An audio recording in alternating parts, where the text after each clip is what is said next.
নমস্কার। গল্পসঙ্গীর গল্পের আসরে আপনাদের স্বাগত। আজ আপনারা শুনবেন প্রচেত গুপ্তের লেখা একটি গল্প। আজকের গল্প গৃহত্যাগী। দিব্যকান্তিবাবুর ইচ্ছে করছে পাশের ঘরে গিয়ে এখনই ছোকরার গালে একটা চড় লাগান। সাধারণ চড় নয়, ঠাঁটিয়ে চড়।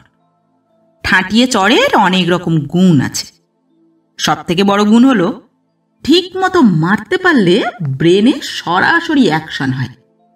যে চড় খায় সে দ্রুত বুঝতে পারে কেন মারা হলো, আলাদা করে কারণ বলতে হয় না।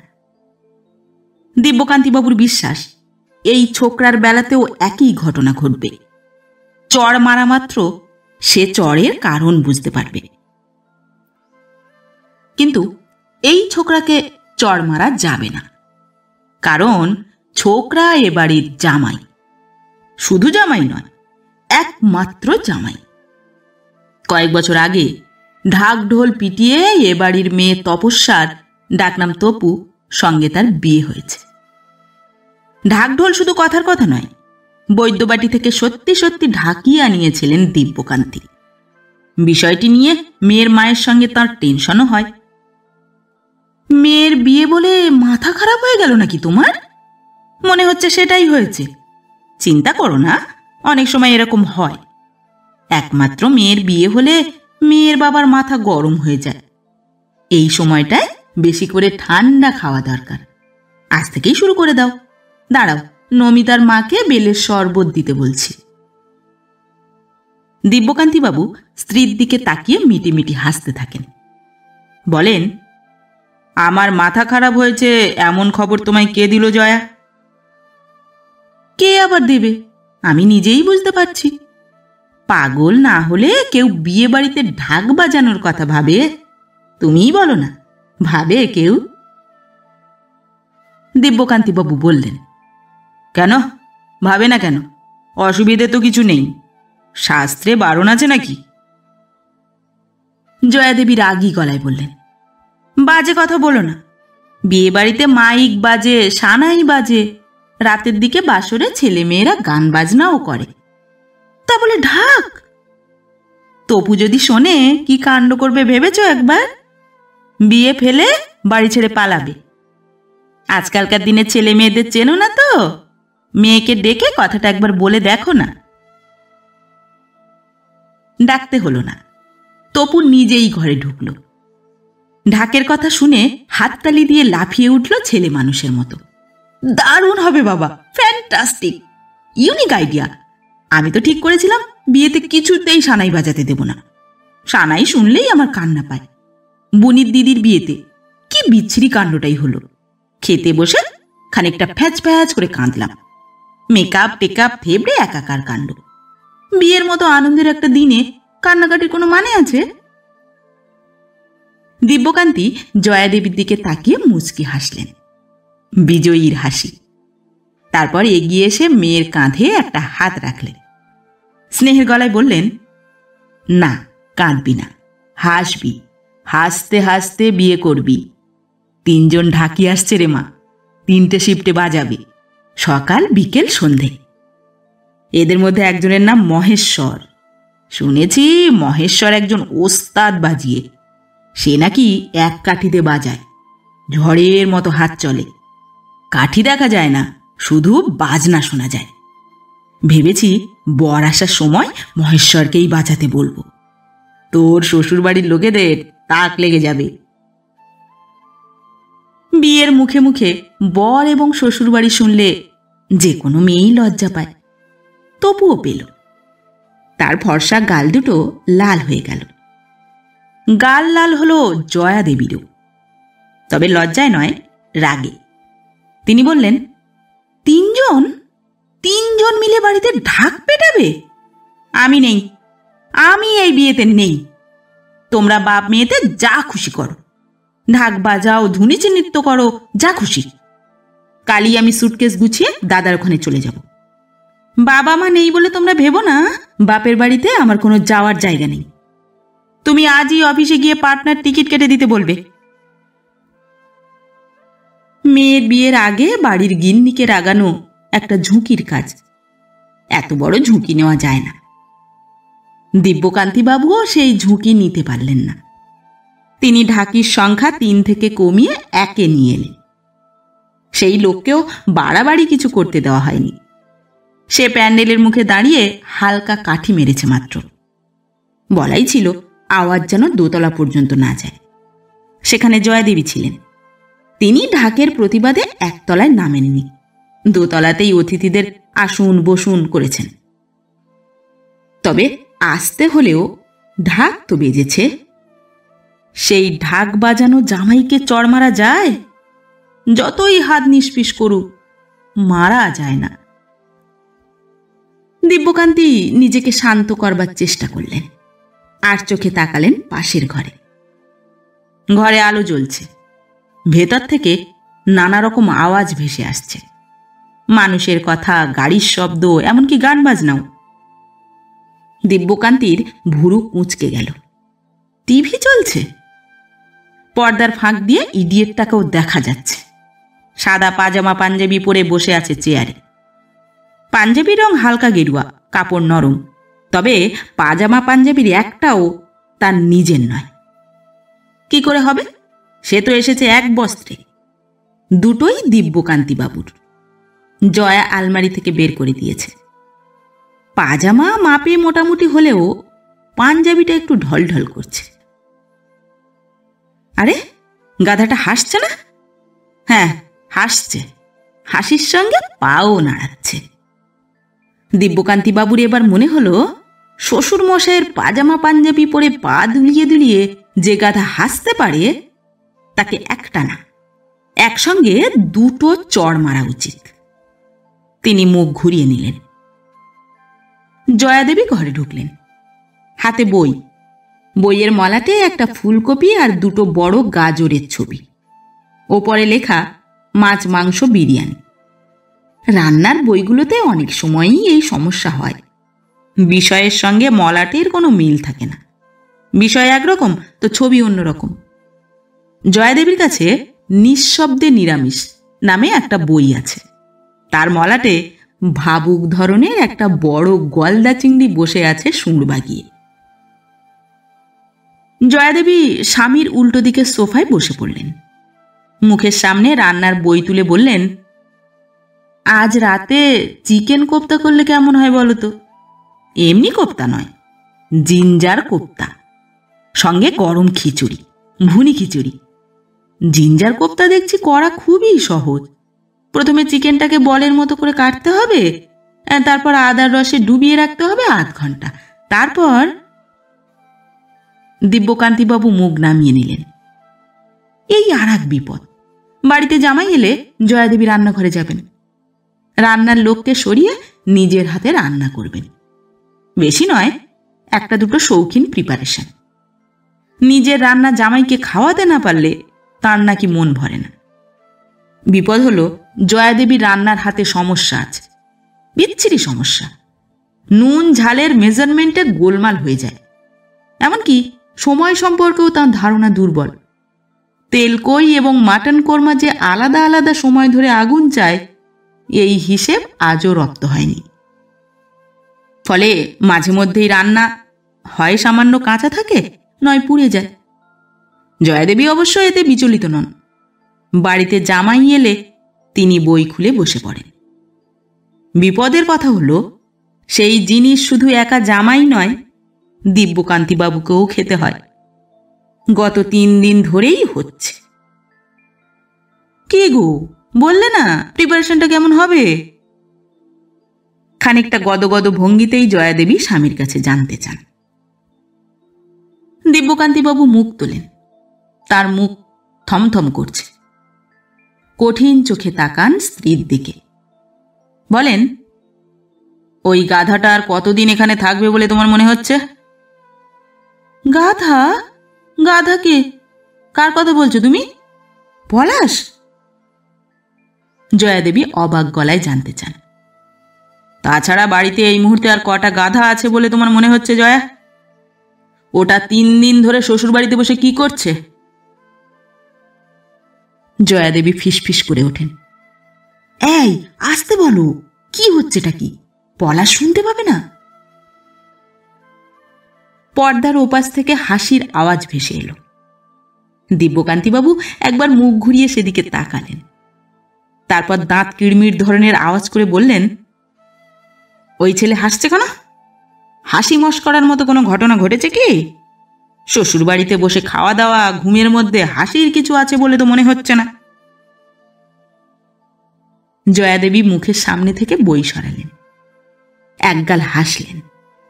ভাবটা এমন যে শ্বশুর বাড়িতে শুয়ে বসে খাওয়াটা একটা আনন্দের বিষয়। ও মা, হাসবে না তো কি করবে? কাঁদবে? কি যে বলো তুমি। এবার গলা আরো নিচু করলেন, বললেন, জামাই তোমার হাসির সিনেমা দেখছে, কমেডি ছবি। বিকেলে বলল, মা সিনেমা দেখব। আমি বললাম, দেখো না, অসুবিধে তো কিছু নেই, ডিভিডি চালিয়ে সিনেমা দেখো। জামাই বলল, কি সিনেমা দেখবো মা?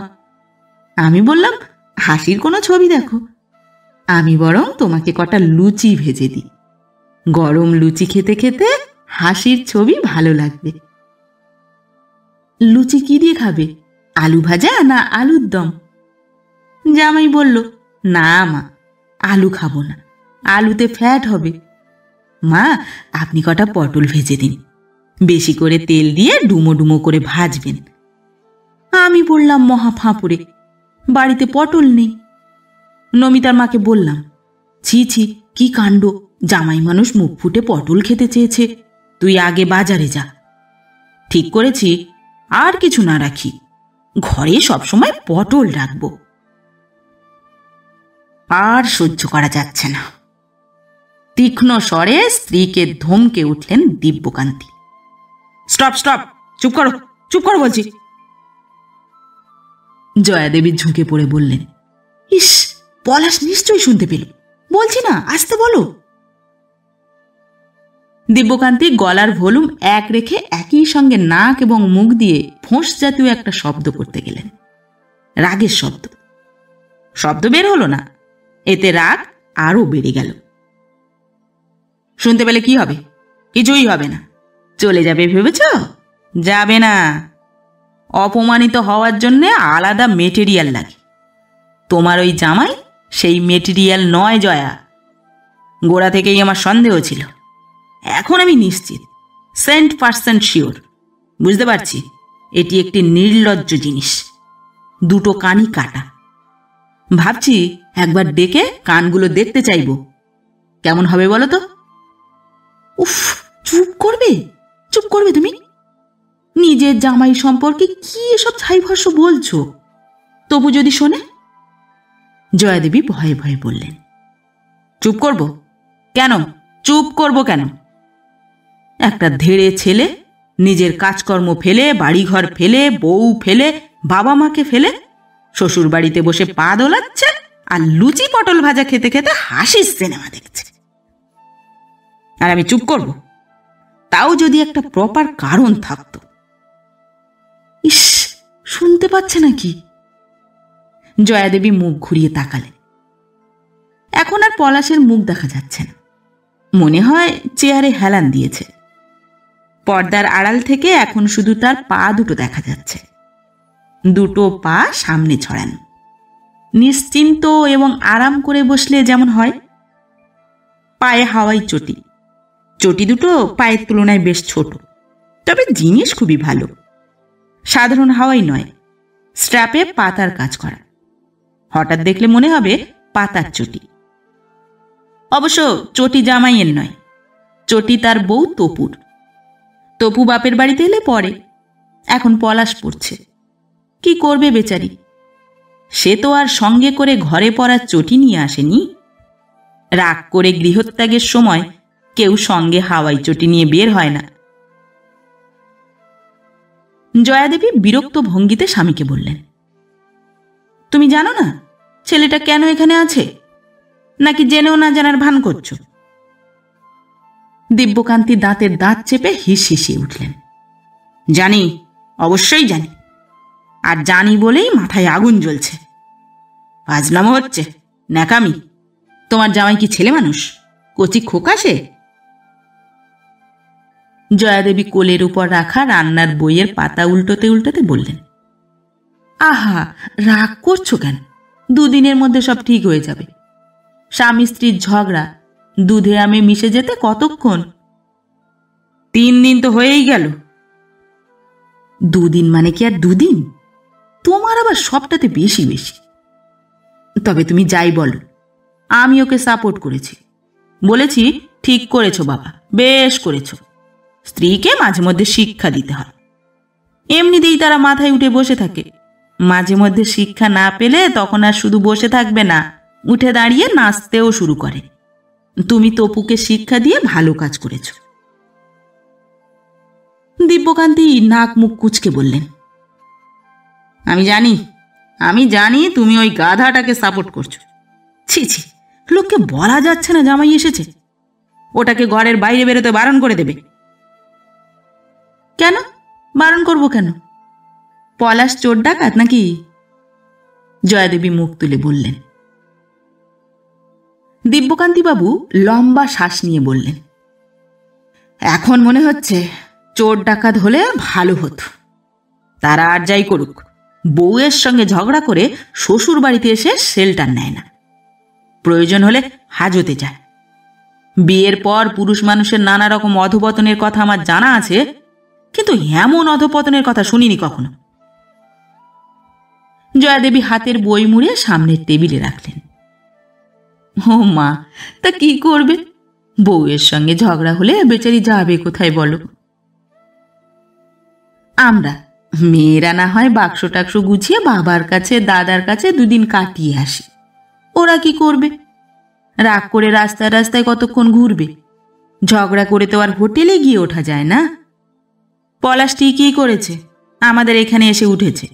কদিন থাকুক, রাগ কমলে যাবেক্ষণ। তো পুরো বোঝা উচিত, জামাইয়ের পাশে তার শ্বশুর বাড়ি আছে। এখানে যত্ন কিছু কম পাবে না।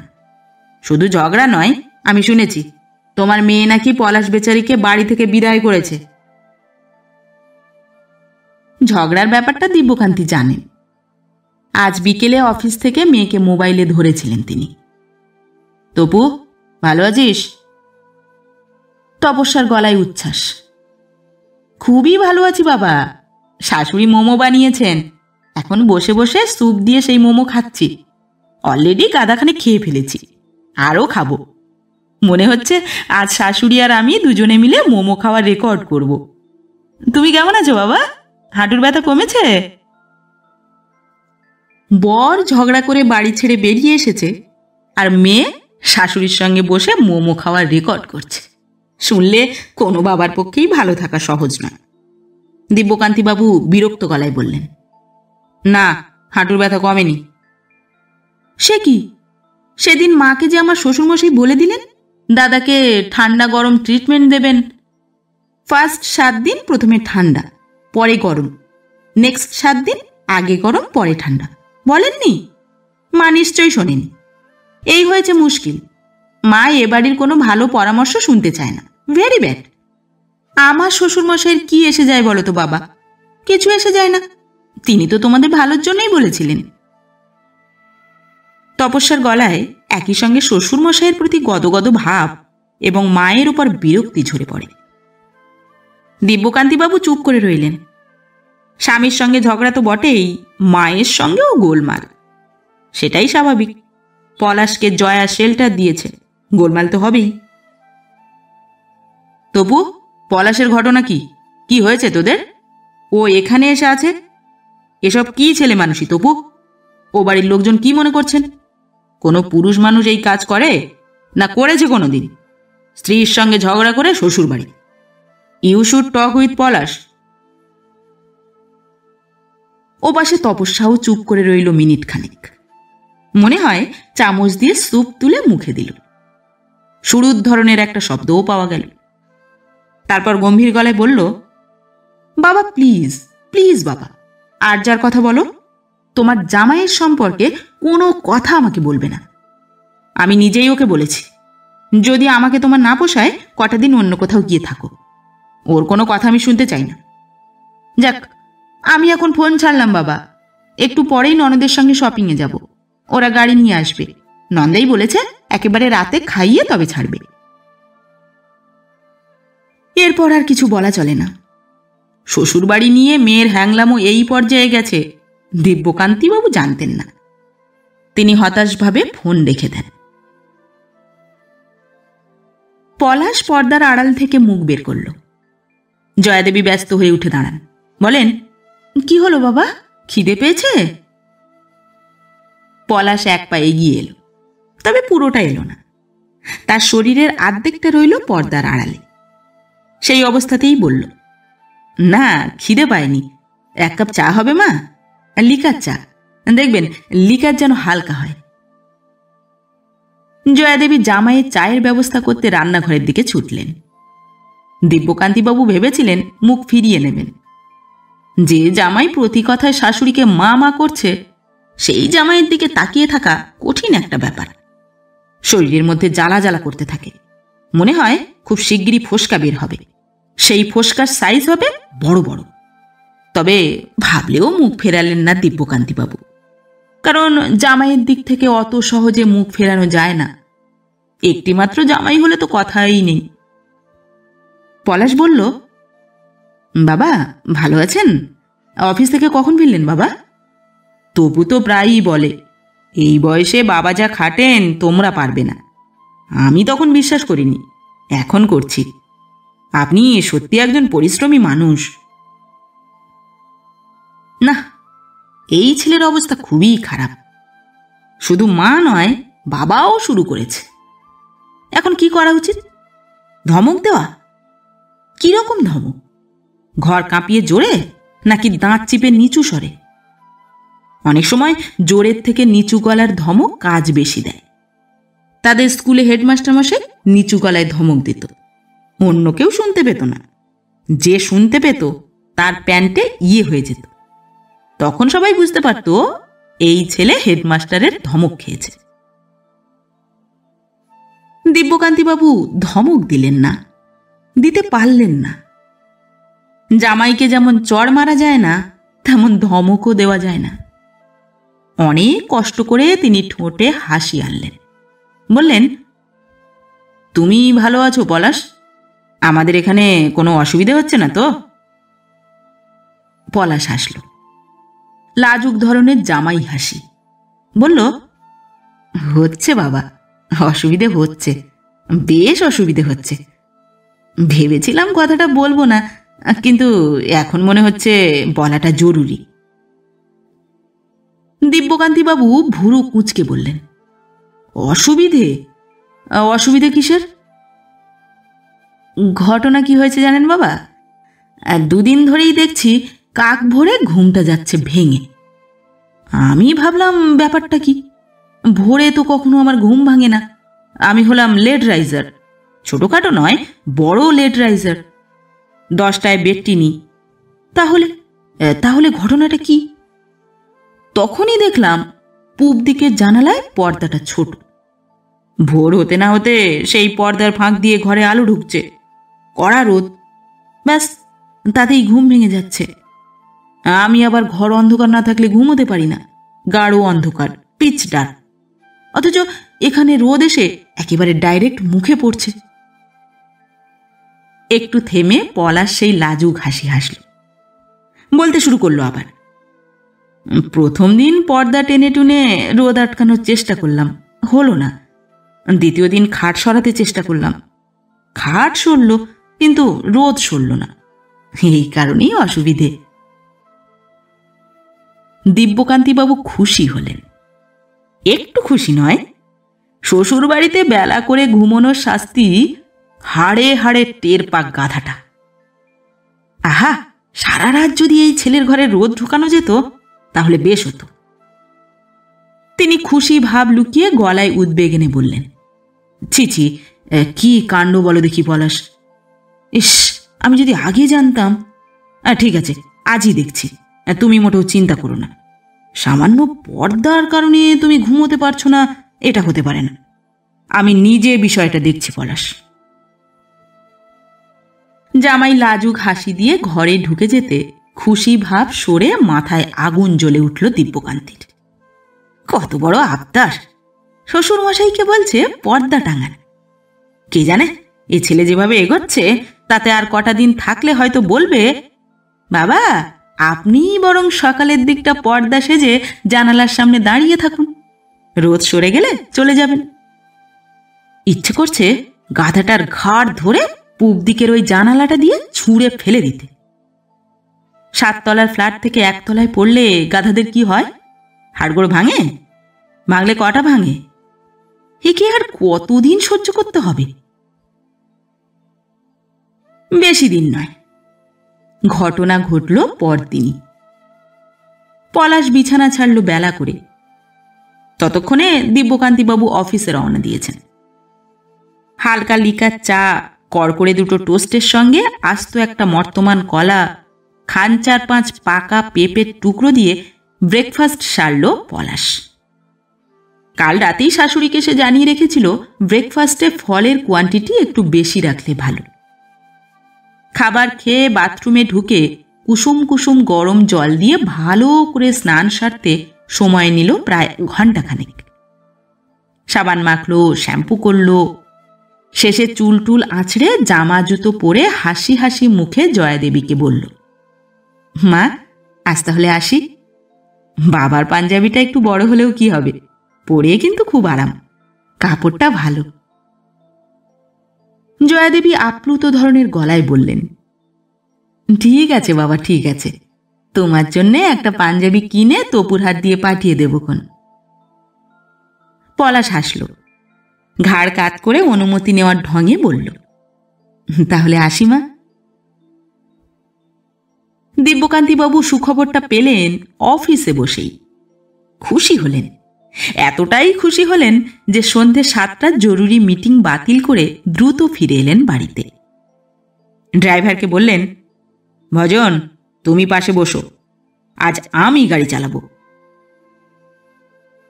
ড্রয়িং রুমেই বসেছিলেন জয়াদেবী। ঘর অন্ধকার। দিব্যকান্তিবাবু আলো জ্বালিয়ে বললেন, কি ব্যাপার, অন্ধকার করে বসে আছো কেন? চলো আজ দুজনে কোথাও বাইরে খেয়ে আসি। বেশি কিছু নয়, স্যুপ আর মোমো, কেমন হবে? জয়াদেবী মুখ তুললেন। মুখ থমথম করছে। কি হলো, শরীর টরীর খারাপ নাকি? উদ্বিগ্ন গলায় বললেন দিব্যকান্তিবাবু। ঝুঁকে স্ত্রীর কাঁধে হাতও রাখলেন। ঝটকা দিয়ে হাত সরিয়ে দিলেন জয়াদেবী। গম্ভীর গলায় বললেন, তপু ফোন করেছিল। এই রে, আবার ওদের ঝগড়া নাকি? দিব্যকান্তির গলায় আতঙ্ক। জয়াদেবী মুখ ঘুরিয়ে বললেন, না তা নয়, মেয়ে খুব রাগারাগি করল। দিব্যকান্তিবাবু অবাক হয়ে বললেন, রাগারাগি কেন? রাগারাগি কেন? আমার হাঁটুর ব্যথা নিয়ে নিশ্চয়ই? না, তোমার হাঁটুর ব্যথা নিয়ে নয়। বলল, মা পলাশ আমার সঙ্গে ঝগড়া করে ওখানে গিয়ে কদিন ছিল বলে সে কি তোমাদের জামাই নয়? আমি বললাম, কেন, কি হয়েছে? মেয়ে বলল, কি হয়েছে তুমি জানো না? ছিল মাত্র 2 না 3 দিন, এই কটা দিন তাকে ঠিকমতো যত্ন করতে পারলে না। আমি বললাম, কি অসুবিধে হয়েছে? তবু বলল, কি অসুবিধে বাবাকে জিজ্ঞেস করো, মানুষটার যদি কোনো কাণ্ডজ্ঞান থাকে। ছি ছি, তোমাদের জামাই আমাকে এসে যখন সব কথা বলল, আমি তো লজ্জায় মরে যাই। দিব্যকান্তিবাবু ধপ করে সোফায় বসে পড়লেন। এসবের মানে কি? এই এত ঝগড়া, এখন বরের জন্য মেয়ের প্রেম একেবারে উথলে উঠছে, কমপ্লেন পর্যন্ত করছে। গলার টাই আলগা করতে করতে তিনি বললেন, মানে যত্ন হয়নি মানে কি? লুচি, পটল, সিনেমা, পাঞ্জাবি কি পায়নি গাধাটা? তারপরেও কমপ্লেন? শুধু ওই ছেলেকে নয়, আমার এখন মনে হচ্ছে তোমার মেয়ের গালেও কটা চড় দেওয়া উচিত। জয়াদেবী ঝাঁঝিয়ে উঠলেন, তুমি আমাকে বললেই পারতে, আমি ব্যবস্থা করতাম। কি বলিনি তোমায়? আমি এর মধ্যে কোথায়? আমার উপর রাগ দেখাচ্ছ কেন? জয়াদেবী রাগের চোটে উঠে দাঁড়ালেন, আবার বসলেন, বললেন, আমার ব্যাপার? মেয়ে তো তোমার বিরুদ্ধে বলল, আমি তাকে সাপোর্ট করেছি। জামাই নাকি তোমাকে কাল রাতে বলছিল পূব দিকের জানালাটায় তার অসুবিধে হচ্ছে, পর্দা ছোট, পর্দার ফাঁক দিয়ে ভোরবেলা আলো ঢুকছে, ঘুম ভেঙে যাচ্ছে বেচারি। শুনে তাকে তুমি বলেছিলে এক্ষুনি দেখছি, কোনো চিন্তা নেই। বলনি? বলনি তুমি? আমার মেয়ে জামাই মিথ্যে বলছে? বলেছি তো, মিথ্যে হবে কেন? তারপর তারপর কোনো ব্যবস্থাই নিয়েছ? নাওনি, কিছুই করনি, নিজে নাক ডেকে ঘুমোতে চলে গেছ। টেলিফোনে তপুর তো কেঁদে ফেলার মতো অবস্থা। বলল বাড়িতে কি একটা এক্সট্রা বড় পর্দাও নেই মা? নাকি জামাইয়ের ঘরে পর্দা টাঙাতে বাবার লজ্জা করলো? ছি ছি, ছেলেটার নাকি 3 দিন ভালো করে ঘুমই হয়নি এখানে। তপু বলছিল চোখ দুটো একেবারে লাল করে বাড়ি ফিরেছে। দিব্যকান্তিবাবু চুপ করে বসে আছেন, মাথা নিচু। হিসেব মতো স্ত্রীর বকুনিতে তার রেগে যাওয়ার কথা, তা হয়নি। তিনি আনন্দিত হয়েছেন। ওই ছেলে এ বাড়িতে ঠিকমতো ঘুমোতে পারেনি, তাই আনন্দ। একটা শিক্ষা দেওয়া গেছে, এখন তাকে আরও একটা কাজ করতে হবে। এই মহিলাটাকে একটু শিক্ষা দিতে হবে। কথাটা সত্যি, স্ত্রীকে মাঝে মধ্যে শিক্ষা না দিলে মাথায় চড়ে নাচে। জয়াও মাথায় চড়ে নাচছে। দিব্যকান্তিবাবু সিদ্ধান্ত নিয়ে ফেললেন দ্রুত। তিনি জামাইয়ের পথই অনুসরণ করবেন, গৃহত্যাগী হবেন। পাটনায় গিয়ে শালার বাড়িতে আশ্রয় নেবেন দিন কয়েকের জন্যে। শ্বশুর শাশুড়ি বেঁচে না থাকলেও কি হবে, ওখানে যত্ন আত্মি একেবারে শ্বশুর বাড়ির মতোই। কাল রাতের ট্রেনেই রওনা হবেন। পরদিন ভোরে পৌঁছে গরম লুচি খেতে খেতে শালার ডিভিডিতে হাসির সিনেমা দেখবেন। কটা চার্লি চ্যাপলিনের ছবি নিয়ে গেলে কেমন হয়?